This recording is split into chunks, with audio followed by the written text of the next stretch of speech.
If there's a question that started popping up in my mind when I started playing Monster Hunter was, what can be considered a good hunt? At the beginning, the answer seemed to be that a good hunt is a fast hunt. In other words, if I could kill the monster very quickly, then it means that I am finally getting good at the game. But with time, I started realizing that the answer cannot be that simple because I don't think I can see myself as a good player simply because I can stomp Jagras in like 15 seconds with endgame gear. So how can I know? We cannot really deny that a good indicator of your skill and your knowledge of this game is how fast your hunts are. But when I turned to the community to get a better grasp of what was considered fast or slow, good or bad, the answers I found were rather confusing.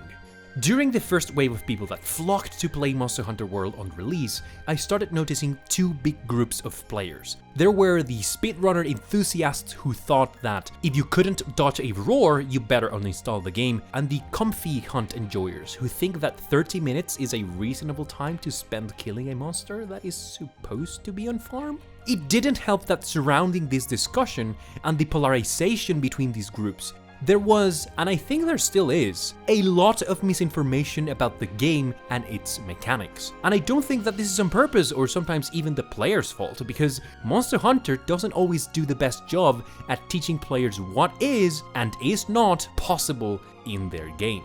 Most people have to figure that out by themselves, or by having someone else teach you. Looking at average hunt times can massively vary between one person and another. And while one of the things that I like the most about this game is that, at the end of the day, the only thing that matters is that you finish the hunt and you can get your rewards, there are still some breakpoints on skill and knowledge in order to have faster, more efficient times. The main reason I've seen people mention why you want faster hunts is because at some point, you will get to a part of the game where you have to grind and farm a lot. Meaning that you will be doing one hunt over and over and then moving on to the next one and then rinse and repeat. While I do think that it is obviously convenient to become very efficient like that, I don't think that this is the reason why you should pursue faster times, nor why most people do it. There's another factor that comes into play that is very integral to the nature of Monster Hunter. But for now, let's talk strictly about hunt times. My assessment can obviously vary if you consider extremely challenging things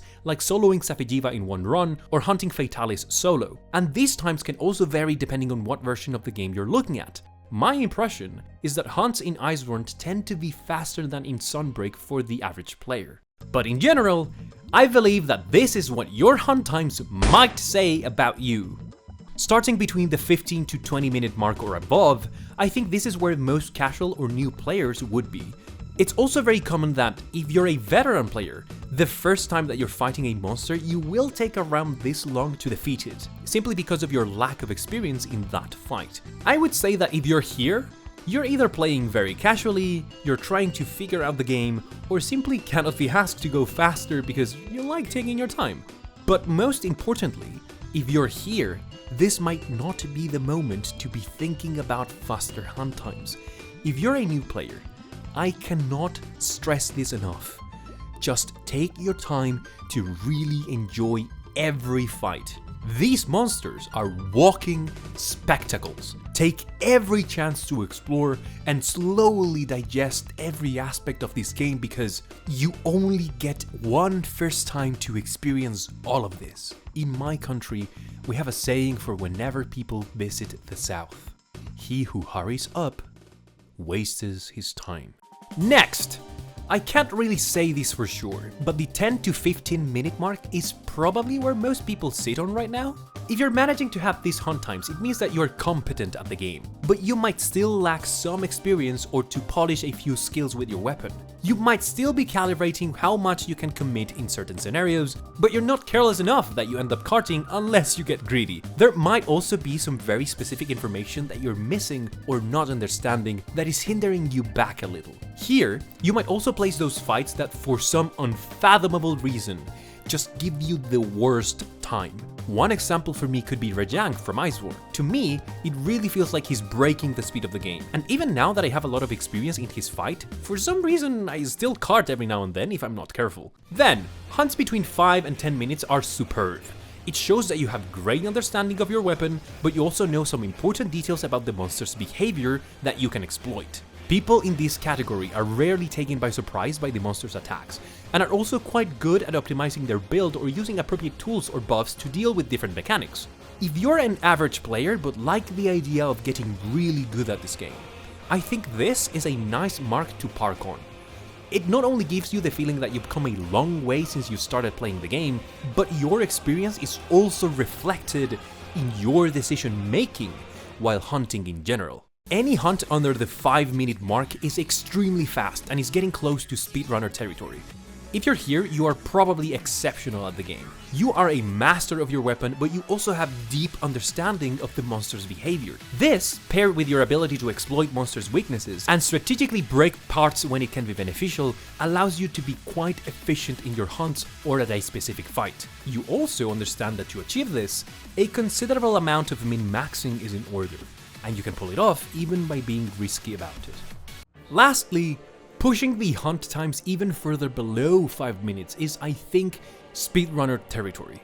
The main reason why they can achieve such incredible times is because 1, they play almost flawlessly, and 2, they do something called scripting. The way that I understand scripting, and I'm not an expert, is that you have such a deep understanding of a monster's behavior and so much experience about every single detail from your build, your items, your moveset, to the environment and everything else that you can develop a sort of flowchart. A plan so elaborate that it is even capable of predicting and sometimes manipulating the monster's behavior. Speedrunners can read monsters like a book, and in many situations they have a very precise awareness of how much damage each part of the monster needs to take before causing a break or even a topple. Their ability to recognize these patterns is what really pushes their hunts to the limit, to the point that it stops being a fight and more like the speedrunner is forcing their script onto the monster, making it a really one-sided encounter.